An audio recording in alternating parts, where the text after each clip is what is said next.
2023년 12월 17일은 카이스트 졸업식이 있었습니다. 이때 졸업생 대표로 차유진 박사가 연설을 했습니다. 그는 자신이 살아온 삶을 이렇게 소개합니다. 그는 중학교 때 드라마 카이스트를 보았습니다. 그 당시 카이스트는 시청률이 30%가 넘을 정도로 인기가 대단했던 드라마입니다. 여기에 학생 민재가 등장하는데요. 고등학교 때는 공부를 잘하는 뛰어난 학생이었는데 카이스트에 입학하고 전국에서 모인 수재들을 만납니다. 성적이 원하는 대로 나오지 않고 그들과 경쟁하면서 자존감이 바닥나고 꿈과 열정을 잃어갑니다. 민재 학생은 학업을 포기하려고 고민을 할 때 괴짜 교수님이 그 학생에게 이런 말을 합니다. 머리가 나쁘면 열정이라도 있어야 하는 거 아니야? 그 말에 민재 학생은 자신을 돌아보고 다시 용기를 얻고 졸업을 하게 되는데요. 그 장면을 보던 중학생 차유진이 감동을 받습니다. 머리가 나쁘면 열정이라도 있어야 하는 거 아니야. 그는 그 말에 큰 도전을 받고요. 열심히 공부해서 자신도 카이스트에 입학을 합니다. 그런데 자신도 카이스트에서 공부하면서 공부가 어렵다는 것을 실감합니다. 대학원 진학에도 실패하면서 이렇게 인생을 어렵게 살아야 하나 고민하다가 과학자가 되는 길을 포기하고 진로를 의사로 바꿉니다. 의학 전문 대학원에 진학을 하고 의사가 되는데요. 그가 의사가 되고 제일 먼저 만난 친구가 소녀 민지입니다. 그 소녀는 다리에 생긴 골육종으로 다리 절단을 하게 되고 또 암이 폐에 전이되니까 대수술을 하게 됩니다. 어려운 고비를 견뎌내지만 결국은 암으로 죽을 때 차유진 박사는 몹시 슬퍼하면서 이런 질문을 합니다. 왜 현대의학이 소녀 민지를 살리지 못했지? 차유진 박사가 여기에서 얻은 답은 현대 과학의 기초는 과학 기술이 있어야 한다. 이 사실을 깨닫습니다. 그는 다시 과학 기술을 공부하기 위해서 카이스트에 진학을 하고 암을 이기는 과학 기술에 관심을 가지면서 그는 후에 종양학과 전문의가 됩니다. 차유진 박사는 자신의 삶을 소개하면서 이런 말을 하는데요. 의미가 있는 실패는 적당한 성공보다 훨씬 중요한 자산입니다. 의미 있는 실패가 적당한 성공보다 낫다고 말합니다. 그는 의사가 되고 처음 만난 환자가 골육종 암으로 죽어갑니다. 그는 실패를 경험하고 좌절을 경험합니다.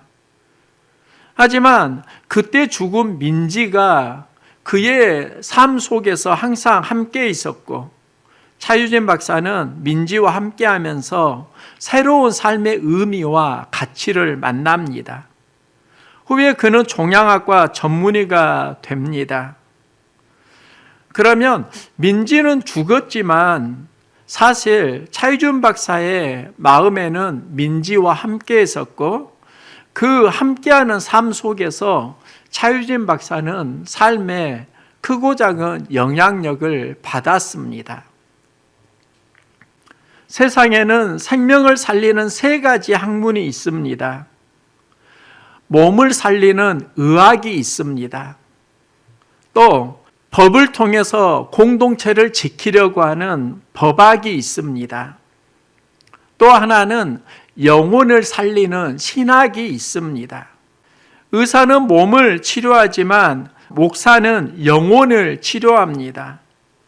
그런데 내 자신을 보니까 저에게도 수많은 실패 경험이 있었습니다.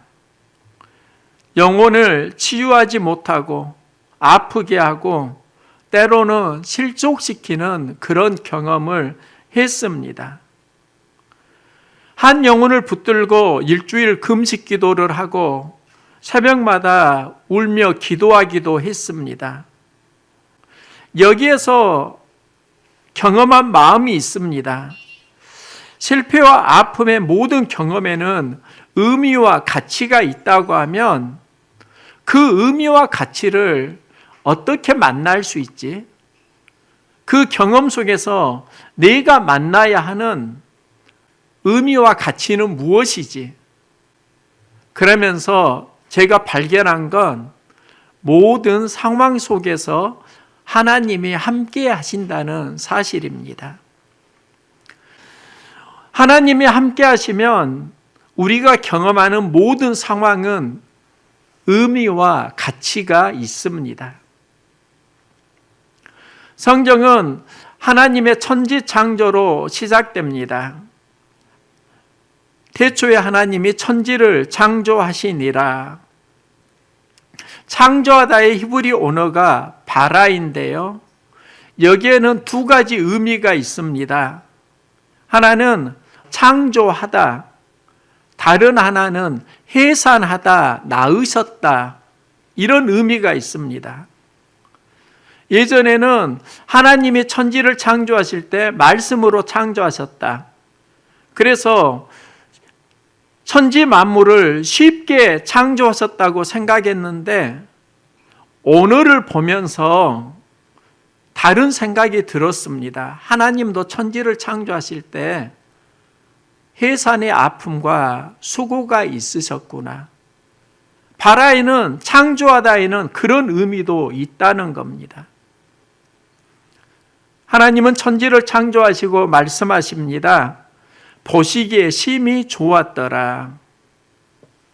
하나님이 창조하신 생명에는 아름다움이 있다는 겁니다. 하나님의 이미지, 하나님의 성품과 형상이 있다는 겁니다. 또 하나님은 사람을 창조하시고 복을 주셨습니다. 하나님이 주시는 복을 우리는 잘 먹고 잘 사는 것으로 생각합니다. 이것도 복이지만 하나님 주시는 복의 의미가 무엇일까? 그것은 삶의 의미와 가치를 만나는 게 아닐까? 상황 속에서 의미와 가치를 만날 때 삶은 아름답고 복된 인생이 됩니다. 신약을 보면 아브라함과 다윗의 자손 예수 그리스도의 세계라 이렇게 시작이 되는데요. 아브라함은 하나님께서 복을 약속하신 믿음의 선조입니다. 아브라함을 통해서 모든 족속이 복을 받는데 그 복이 예수 그리스도를 통해서 그리스도의 생명으로 정점을 이룹니다. 그러니까 아브라함이 받았던 그 복은 우리에게 어떻게 다가오는가? 예수 그리스도를 통해서 우리에게 다가옵니다. 하나님은 다윗에게 통치권을 주셨습니다. 다윗은 이스라엘을 다스릴 때 가장 큰 민족으로 번영합니다. 다윗의 다스림은 예수를 통해서 우리에게 하나님 나라로 다시 다가옵니다. 그래서 아브라함의 복과 다윗의 다스림 왕권은 예수를 통해서 우리가 경험하는 은혜입니다. 예수의 삶은 우리가 하나님 나라를 어떻게 이루는지를 증명해 주는데요. 예수의 나심이 성령으로 잉태되었다 이렇게 말씀합니다. 성령의 씨앗이 들어갔다는 겁니다. 생명에 성령의 씨앗이 들어올 때 우리의 삶은 하나님의 생명으로 회복됩니다. 우리의 생명은 누구의 인도를 받느냐에 따라 의미, 가치는 달라집니다. 아들을 낳으리니 이름을 예수라 하라. 이는 그가 자기 백성을 그들의 죄에서 구원할 자이심이라. 성경에는 수많은 선지자들이 나옵니다. 노아는 죄가 관영할 때 하나님이 물로 심판하시는데 노아를 통해서 새로운 역사가 시작됩니다. 또 우상이 많아질 때 하나님은 아브라함을 부르시고 믿음의 역사를 새로 시작하십니다. 애굽에 이스라엘 백성이 잡혀 있을 때 모세를 통해서 하나님의 백성의 비전에 새로운 시작이 됩니다. 즉 노아, 아브라함, 모세는 하나님께 크게 쓰임받은 선지자라고 할 수 있습니다. 그런데 예수는 선지자가 아니라 그리스도, 구원자로 하나님께서 우리에게 보내셨습니다. 성령이 충만할 때 베드로가 고백합니다. 주의 이름을 부르는 자는 구원을 얻으리라. 다른 이로서는 구원을 얻을 수 없나니 천하 인간의 구원을 얻을 만한 다른 이름을 우리에게 주신 일이 없음이라. 예수를 통한 구원의 완전성을 강조합니다. 이사야는 그리스도의 사역을 이렇게 말합니다. 멸시를 받아 사람들에게 버림을 받았고 간고를 많이 겪고 또 우리의 질거를 지고 우리의 슬픔을 당하셨고 그가 찔림은 우리의 허물이고 그가 상함은 우리의 죄악 때문이지만 그의 손에서 여호와께서 기뻐하시는 뜻을 성취하리로다.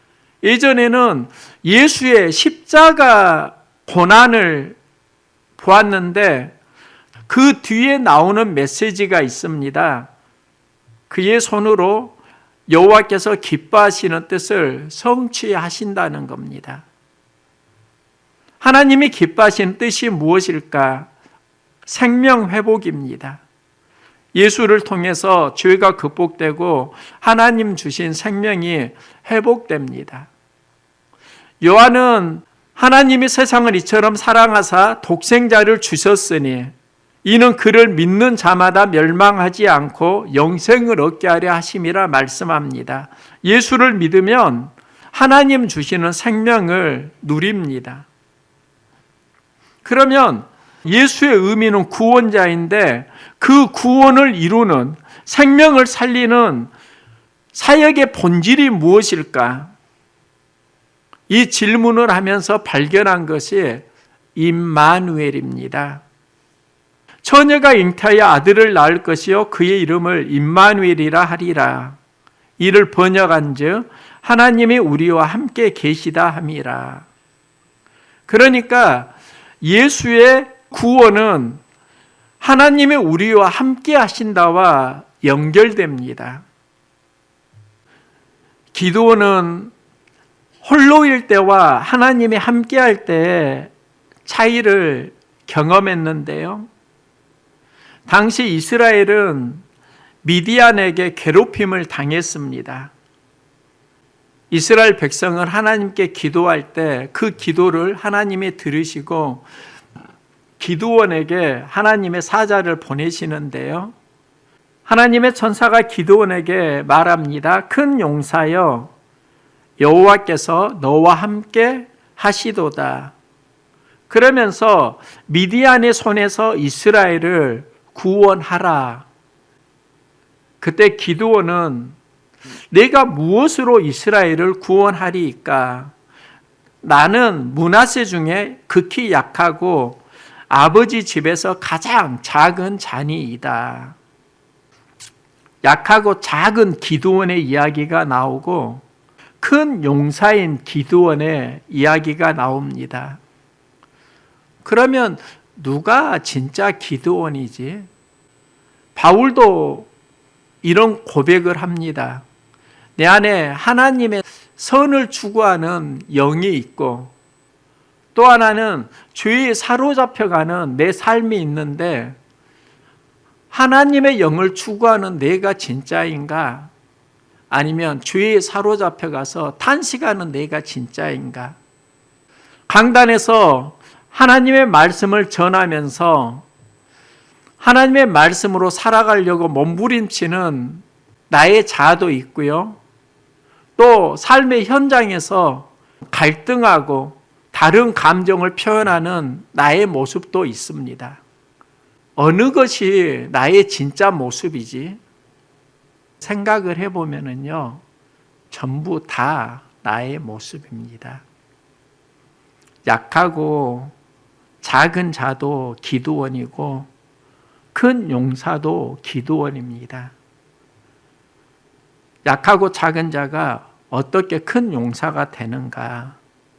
성경에 보면 그게 정확하게 나와 있습니다. 하나님이 함께 하신다입니다. 하나님이 함께 할 때 작은 자, 약한 자가 큰 용사, 강한 자가 됩니다. 우리의 삶에, 우리의 마음에 무엇이 있느냐에 따라서 삶은 달라진다는 겁니다. 약하고 작은 나에게 하나님이 함께하면 우리는 큰 용사가 되고요. 또 하나님이 떠나면 우리는 미약하고 작은 자가 됩니다. 마음에 있는 것은 삶에 영향을 줍니다. 저는 어릴 때 라면을 참 좋아했습니다. 어른이 되고 그다지 좋아하지 않습니다. 아이들에게 이런 말을 합니다. 인스턴트 식품은 줄여라. 물을 많이 먹어라. 아이들이 잘 듣지 않습니다. 들리지 않는 소리입니다. 그러면 서운한 감정을 느끼는데요. 제가 어렸을 때 서울 이모에게 들었던 말이 생각났습니다. 서울 이모가 물을 많이 먹어라. 저에게 이 말을 했습니다.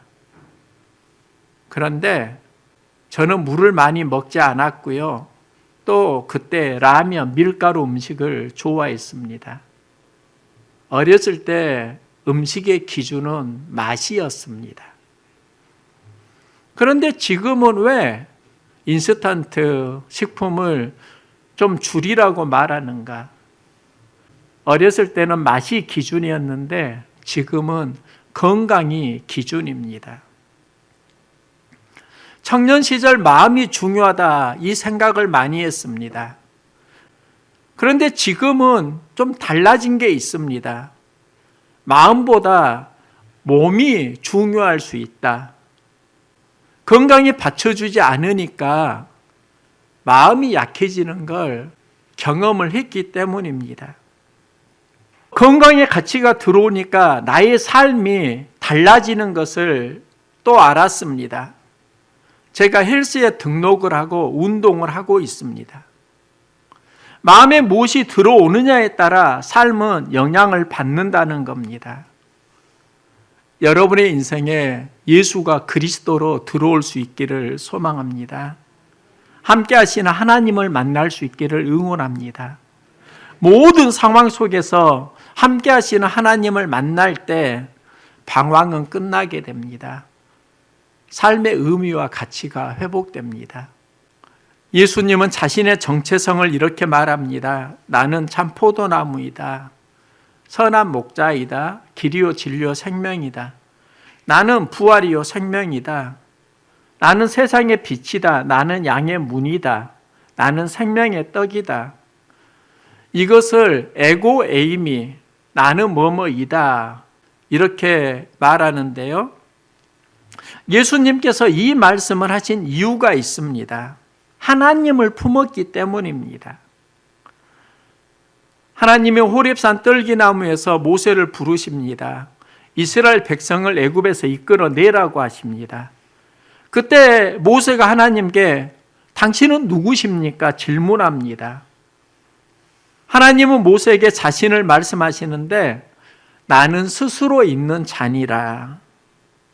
이해가 안 되어서 영어 성경을 보니까 I am who I am 이렇게 번역이 되어 있는 걸 보았습니다. 나는 나다. 히브리어 언어를 보면서 그 이유를 알았습니다. 여호와가 나는 뭐뭐이다 이런 의미입니다. 예수님께서 에고 에이미 이 말씀은 하나님을 마음에 품고 있을 때 했던 고백이라는 겁니다. 하나님이 함께 하실 때 하나님을 통해서 자신을 고백했고, 그래서 나는 참 포도나무이다. 나는 선한 목자이다. 이 모든 것이 하나님을 품을 때 나오는 고백이라는 겁니다. 그러면 예수 이름이 구원자입니다. 그 구원을 이루는 삶의 여정 가운데 예수님이 품었던 또 하나의 가치가 무엇인가? 하나님이 우리와 함께 하신다. 성경을 보면 하나님의 성품이 여러 모양으로 나타나는데요. 에베네셀 하나님, 여기까지 우리를 도우셨다. 임마누엘은 하나님은 우리와 함께 하신다. 그리고 여호와 이레는 우리의 필요를 하나님께서 예비하시고 준비하신다. 그러면 에베네셀 하나님은 과거를 도와주시는 하나님이고요. 여호와 이레 하나님은 미래를 준비해 주시는 하나님입니다. 임마누엘 하나님은 오늘 우리의 삶 속에서 함께 하시는 하나님입니다. 에베네셀 하나님, 임마누엘 하나님, 여호와 이레 하나님은 무엇을 의미하는가?